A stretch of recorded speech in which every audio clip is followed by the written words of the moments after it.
PlayStation just put a date on the end of physical game discs, January 2028.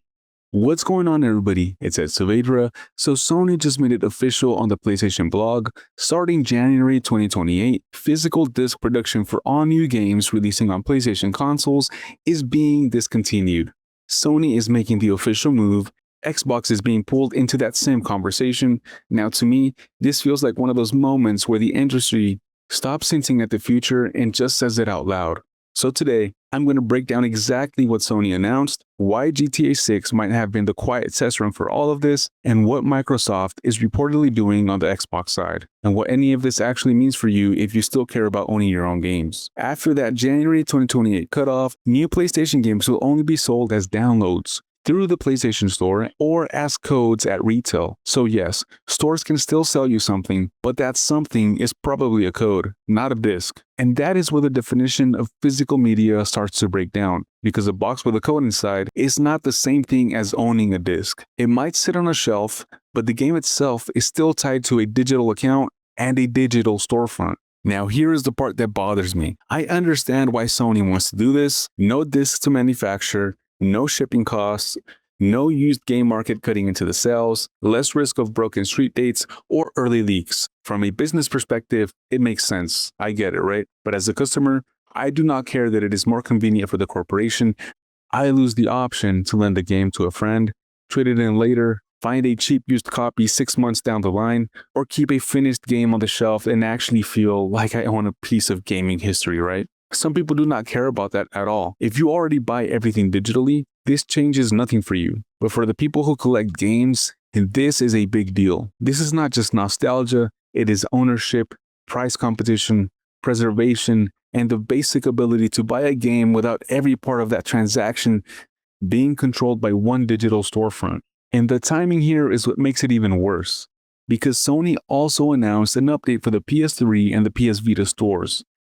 The PS3 store starts closing in select markets in August 2026, with broader closures later on, and then PS3 and PS Vita store closures globally in July 2027. They say previously purchased content will still be downloadable for the foreseeable future, but still, on one hand, we are being told that the future is all digital, and then on the other hand, older digital storefronts are being shut down. That is exactly why people get nervous about a digital-only future. Because every download library that you own depends on accounts, servers, licenses, storefronts, and corporate choices that can shift at any time. Sony is asking players to trust that shift while at the same time showing why that trust is hard to give. That is rough. Real quick, guys, if you like these kinds of honest gaming industry breakdowns, do me a favor and hit subscribe. And in a second, I want to go over why I think that GTA 6 might have quietly been the industry's test run for exactly this. So stick around for that. So I also want to talk about GTA 6 here, right? Because I think that this game matters in this conversation a lot. Rockstar already confirmed that the physical version of GTA 6 is basically a code, no disc, just a download token sitting inside of the case. Now, I can't prove this, so I just want to be clear that this is my speculation, but this is pretty much where my thought goes, right? GTA 6 might have been the test. Now officially, I'm not saying that this was some planned industry experiment, but if the biggest game of the world can launch with a box that does not include a disc and the pre-order numbers still look strong, what message does that send to the rest of the gaming industry? It sends a message that a lot of players may be upset, but the market can still move forward. And once that market proves that, every other publisher pretty much starts looking around and thinking, why are we still paying to press discs, right? That is the scary part. GTA 6 is not just another game release. It might be the moment that the industry quietly realized that the physical audience is loud, passionate, and real, but maybe not large enough to stop the shift. That is what this feels like right now. Now, on the Xbox side, that is where we need to be a little bit more careful. So Sony's move is confirmed, right? Microsoft going fully disc-free with Project Helix is not yet confirmed. There are reports that the next console, codenamed Project Helix, may not include a disk drive, but the more concrete thing right now is that Microsoft is reportedly testing a disk-to-digital feature internally, and that part is actually interesting. So the idea is that you put in a compatible Xbox One or Series X disc, and Microsoft gives your account a digital entitlement tied to that specific game. You keep the disc, you keep access, you can sell it or lend it out, and that entitlement moves with it. So it is not just a free digital copy forever. It is more like Microsoft trying to bridge the gap between your physical library and a feature where the hardware may not have a disk drive. And if Xbox really is moving toward a disk-free future, this is at least a more thoughtful bridge than simply leaving physical libraries behind. But it also proves the point. If Microsoft is working on a disk-to-digital bridge, then even they know that physical collections are a problem they have to solve before the next hardware shift.